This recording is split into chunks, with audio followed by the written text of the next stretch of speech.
Ustaz, apa hukumnya menaburkan bunga di kuburan?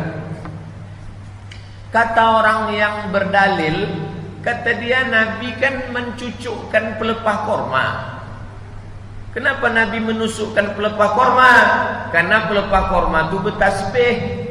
Maka dikiaskannya dengan pelepah korma. Kalau pelepah korma bertasbih waktu basah, bunga-bunga itu pun kata dia bertasbih juga. Bagi yang menolak, dia tak mau pakai kias. Pokoknya pelepah. Pelepah apa? Pelepah korma. Sawit tak bisa, harus korma. Dia tak terima kias. Orang ni pakai kias. Yang tak boleh itu, dia buat ajaran baru. Siapa yang menyiramkan bunga 7 macam, maka akan datang 7 malaikat, turun 7 rahmat selama 7 hari. Bid'ah, munkarah, dalalah. Ustaz sendiri bagaimana? Kalau saya mati nanti, tak usah siram-siramkan itu. Adapun menyiramkan air, dilakukan Nabi. Selesai menguburkan anaknya, namanya Ibrahim, anak laki-laki dia, disiramnya air. Apa guna menyiramkan air di makam itu? Supaya tanahnya padat. Karena kalau tanahnya gembur, digali serigala memakan daging mayat. Setelah disiramkan air, padat tanahnya. Itu guna menyiramkan air. Bukan disiram tu minum dia di bawah. Itu guna siramkan. Supaya padat tanahnya. Itu kata ulama.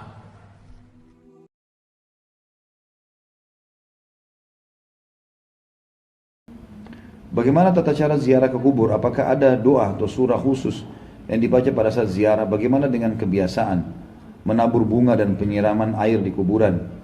Ya. Tentu saja kalau yang kita lihat dari hadis Nabi SAW, beliau sering berziarahi Baqi di hari Senin dan Kamis, kuburan para sahabat. Nabi SAW datang dan Nabi mengucapkan salam kepada mereka. Di antara doanya adalah Assalamualaikum dara qaumin mu'minin. Keselamatan bagi kalian wahai penghuni tempat orang-orang beriman.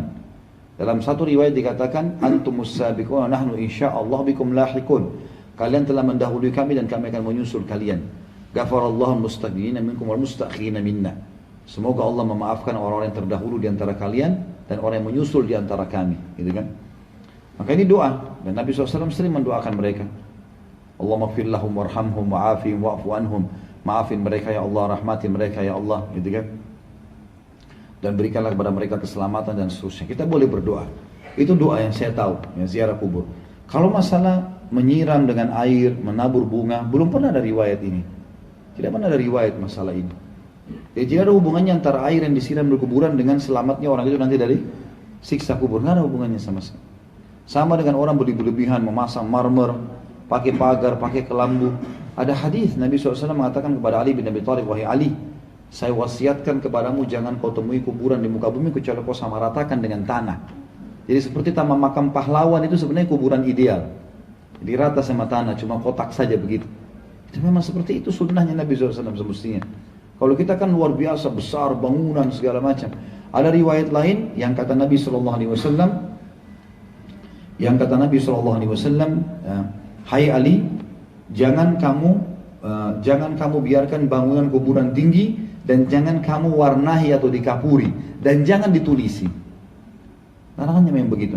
Kalau kita kan tulis tahun wafatnya, tanggal wafat segala macam. Ini lama-lama kalau dibiarkan tulis juga tanggal lahirnya nanti. Dihindari saja. Yang penting adalah kita tahu orang tua kita sudah meninggal, kita doakan. Perbanyak amal soleh Bapak Ibu sekalian. Perbanyak amal soleh. Siapa ada masjid lagi dibangun, sedekahkan atas namanya dia. Biar nak disebutin, Allah sudah tahu. Dalam hati kita niat. Beli Al-Quran, taruh di masjid. Niat untuk orang tua kita yang sudah meninggal. Ada kesempatan haji umroh, kita haji dan umrohkan buat mereka. Gitu kan? Ada ilmu yang bermanfaat yang mereka pernah sampaikan, kita sebarkan ilmu itu. Sebagaimana sabda Nabi SAW, kalau anak Adam meninggal dunia terputus sumber pahalanya kecuali dari 3. Gitu kan? Ilmu yang bermanfaat, sedekah jariyah, bangunan atau sebuah fasilitas yang dipakai terus kayak masjid, rumah anak yatim, jalanan, jembatan, sumur segala macam ini. Maka itu termasuk Umar bin Khattab pernah membeli kuda dan ditulis wakaf. Ya lillahi ta'ala, siapa saja mau pakai boleh. Kayak kita sekarang mobil ambulan, mobil apalah ya, transportasi apa, itu semua termasuk sedekah jariyah. Ilmu bermanfaat atau anak soleh yang mendoakan. Dalam riwayat lain masalah haji dan umroh. Pernah ada sahabat yang mau haji sama Nabi SAW, dia bilang, labbaik Allahumma hajjan an syubrumati. Aku niat haji untuk syubrumah. Syubrumah keluarga yang sudah mati. Kata Nabi, hajjta an nafsik. Kau pernah haji buat dirimu?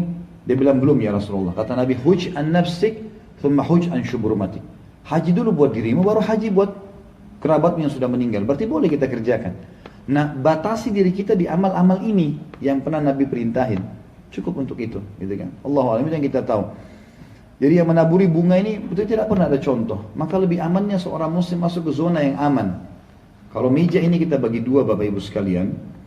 Zona aman dalam ibadah yang ada perintahnya, ada contohnya. Aman. Bapak Ibu ada contoh kerjaan, tidak ada kita tinggalkan. Zona yang tidak aman adalah zona yang menebak-nebak. Oh ini kan baik. Yang penting baik. Bisa diterima, bisa enggak loh. Jadi nebak-nebak. Kenapa kita masuk ke zona ini? Buang-buang waktu dan umur kita dan uang kita gitu. Untuk apa? Tapi sekali lagi, kalau tetap ada yang mau buat silahkan saja. Gitu kan. Sebab kadang-kadang kalau kita tidak ucapin kalimat yang terakhir ini nanti dikira kita larang-larang segala macam. Sudah disampaikan, cerna, kalau masuk akal terima, enggak ya enggak masalah. Ya, orang yang mau terima silahkan, tidak mau terima ya. Allah mengatakan faman syaa'a falyu'min wa man syaa'a falyakfur. Yang mau beriman silahkan, yang tidak mau, yang mau kufuri silahkan. Gitu kan. Karena kalau ada orang subhanallah, masa sih tabur bunga aja nggak bisa, siram air nggak bisa. Loh Rasulullah nggak kerjain. Masalahnya kita punya panduan kan, suri tauladan kita. Lebih baik uang yang kita pakai beli bunga, beliin Al-Quran, sedekahkan di depan kuburan sama orang miskin, niat untuk orang tua kita. Sampai itu, gitu kan? Itu jauh lebih baik.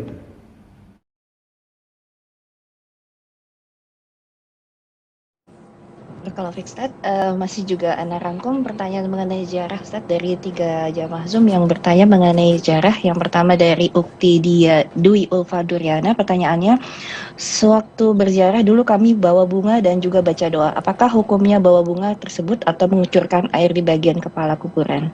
Lalu pertanyaan berikutnya dari Ukti Ilman Iga, pertanyaannya, bolehkah kita berziarah bersama-sama dengan orang-orang ramai-ramai pas di hari yang mereka biasa ziarah?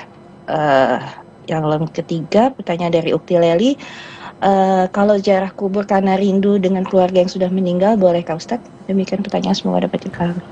Barakallahu fikum. Nah, jamaah rahimakumullah. Berkaitan dengan ziarah kubur dengan membawa bunga, membawa air yang disiramkan ke kuburan. Apakah ada gunanya buat yang mati? Rasulullah Shallallahu Alaihi Wasallam, beliau pernah melewatin kuburan. Kemudian beliau mengambil pelepah kurma. Lalu pelepah kurma itu dibagi 2 dan ditancapkan ke 2 kuburan. Beliau mengatakan innahuma yu'adzaban. 2 orang ini sedang diazab. Beliau menancapkan 2 pelepah kurma itu karena rahmat, kesian beliau dengan 2 orang yang disiksa. Maka beliau mengatakan harapannya selama 2 pelepah ini masih basah, semoga dia diringankan azabnya. Jadi Nabi memberikan syafaat sebenarnya. Syafaat yang terbatas waktunya. Bukan orang itu kemudian nggak disiksa sama sekali, dia tetap. Tapi dikasih syafaat selama pelepah itu masih basah. Kalau udah kering berarti ya udah. Sedangkan kalau bicara kita membawa bunga, untuk apa sebenarnya bunga itu? Tujuannya apa?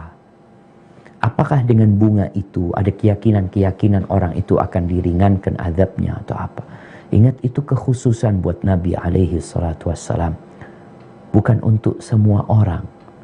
Sehingga bukan setelah kejadian itu tersebar di kota Madinah, akhirnya penduduk Madinah pada motongin pohon kurma kemudian menancapkan ke kuburan-kuburan keluarga mereka. Enggak.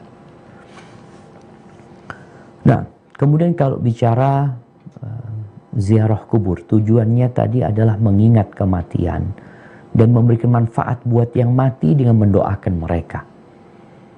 Kalau kita berangkat ke kuburan beramai-ramai, nggak ada masalah.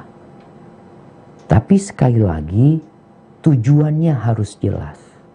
Rasulullah SAW kadang-kala bersama para sahabatnya berangkat ke kuburan Baqi, seperti yang disebutkan itu. Tapi nggak harus ramai-ramai, artinya jangan nunggu ramai-ramai baru kita ziarah kubur. Artinya kadang-kala di keluarga, yuk berangkat yuk kita ziarah kubur, bismillah. Berangkat, bismillah, nggak ada masalah. Waktunya bebas gitu loh. Nggak harus waktu, hari, dan jam tertentu. Karena nanti kalau kita sudah menetapkan sebuah waktu, dan kita meyakininya ada keutamaan di situ, silahkan kalau ada dalilnya. Kalau memang hadisnya sahih, waktu ziarah yang paling utama itu umpamanya malam Jumat, jam 7 malam setelah sholat Isya. Loh, kalau memang seperti itu, apakah memang ada hadisnya? Kalau nggak ada, ya berarti kita bebaskan, jangan kita membuat satu hukum sendiri. Kalau dikatakan, bolehkah kita ziarah kubur karena kangen, rindu sama yang meninggal dunia? Nggak ada masalah yang sebenarnya. Kita datang ziarah kubur karena rindu sama orang tua kita, dengan catatan tadi, kita jadi ingat sama akhirat. Kita ingat bahwasanya kita akan bergabung dengan mereka. Inna insyaallah bikum lahiqun. Dan kita mendoakan orang tua kita yang telah meninggal dunia. Sebagaimana Nabi SAW, beliau pernah minta izin kepada Allah untuk berziarah ke kuburan ibunya, diperbolehkan sama Allah Azza wa Jalla. Tapi beliau minta izin untuk memohonkan ampun buat ibunya, Allah melarang beliau. Hadza wallahu a'lam.